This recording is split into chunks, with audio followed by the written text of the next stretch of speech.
5 star hotel. இது எங்கே இருக்குதுன்னு பார்த்தீங்கன்னா, தானிப்படியில் செக் போஸ்ட் ஸ்டாண்ட் இருக்குதுங்க. அடிக்கடிக்கு இந்த கடையில் வாங்குவார் எங்கள் வீட்டுக்காரும்.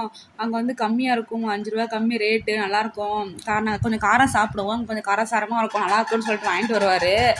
அதுக்கப்புறம் அந்த வழியாக போகும்போது என் பையன் கேட்டுனே இருந்தான், உடம்பு சரியில்லையா அவனுக்கு, இந்த குருமா சிக்கன்லாம் சாப்பிடணும்னு தோணிருக்க மாட்டேங்குது. கேட்டானா சரி வாங்கிடலான்னு. ஆனால் குழந்தைக்கு பரோட்டா கொடுக்க தான் கூடாதுங்க.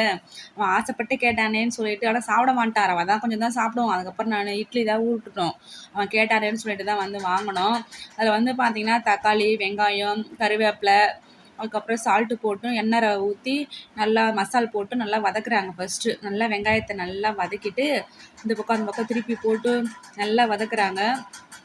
வதக்குனதுக்கப்புறம் பரோட்டா நல்லா சாப்பிடுவான். கொஞ்சம் எங்கள் கோகுலுக்கு கொஞ்சம் கொஞ்சமாக இனிக்கி ரவையாக சாப்பிட்டு ஒரு பரோட்டா சாப்பிட்றதுக்கு 2 மணி நேரம் ஆகுங்க. அதுக்கப்புறம் என்னமோ பவுட்ரு போடுறாங்க, அது என்னன்னு தெரிலைங்க. சால்ட்டு தான் நினைக்கிறேன். சால்ட்டு போட்டதுக்கப்புறமா பரோட்டா நல்லா பிச்சு போடுறாங்க. 3 பரோட்டா நினைக்கிறேங்க. 3 பரோட்டா பிச்சு நல்லா போட்டு அதுக்கப்புறம் என்ன பண்ணுறாங்க, அந்த தோசை திருப்பிங்களா அந்த ஹோட்டலில் வச்சுருப்பாங்க இல்லைங்களா, நல்லா விசிறி மாதிரி இருக்குது தோசை திருப்பி, அதில் வச்சு நல்லா திருப்புறாங்க. அந்த பக்கம் நல்லா திருப்பிட்டு குருமா இருக்குது இல்லைங்களா, அந்த குருமாவை வந்து ஒரு 3-4 கரண்டி எடுத்து ஊற்றுறாங்க. நல்லா வதக்குறாங்க பரோட்டா. அதெல்லாம் வதக்கினதுக்கப்புறமா 3 கரண்டி 4 கரண்டி அந்த குருமாவை நல்லா ஊற்றி நல்லா வதக்குறாங்க. நல்லா அந்த பக்கம் நல்லா பெரட்டுறாங்க. நல்லா கொஞ்சம் அது சுண்டுற அளவுக்கு அந்த பரோட்டாவில் மிக்ஸ் ஆகிற அளவுக்கு. அது கூட வந்து முட்டை ஒரு 2 முட்டையை உடச்சி ஊற்றுறாங்க. உடச்சி ஊற்ற அதுக்கு தனியாக சால்ட் ரவை போட்டு இதெல்லாம் நல்லா ஃப்ரை பண்ணுறாங்க. ஃப்ரை பண்ணி கடைசியாக மிளகுத்தூள் ரவை போட்டு நல்லா பேக் பண்ணி அதுக்கப்புறம் எடுத்து கப்பில் ஒரு பிளேட்டில் எடுத்து அதெல்லாம் பேக் பண்ணி கொடுத்துட்றாங்க. ரேட்டு தெரிலைங்க. எங்கள் வீட்டுக்கார் வாங்கினாரு, கேட்டேன், ரேட் சொல்லலை அவர். நல்லா தான் இருக்குதுங்க, சாப்பிட்டு பாருங்கள் ஒரு டைமு, நல்லா தான் இருக்குது. நாங்கள் பரோட்டா சாப்பிட்ருக்கோம், இதுவும் சாப்பிட்ருக்கோம், நல்லா தான் இருக்குது. இதுக்கு குருமா தராங்க சைடிஷுக்கு தொட்டுக்கிறதுக்கு. இது நல்லா கொத்து பரோட்டா குத்தி நல்லா நல்லா சூப்பராக இருந்துச்சு, நல்லா தான் இருந்துச்சுங்க. ட்ரை பண்ணி பாருங்கள். அப்புறம் எங்கள் கோகுலுக்கு வாங்கியாந்து கொடுத்தோம், கொஞ்சம் தான் சாப்பிட்டோம். அதுக்கப்புறம் அவனை சொல்லி நாங்கள் தான் சாப்பிட்டோம் மீதி ஃபுல்லாகவே.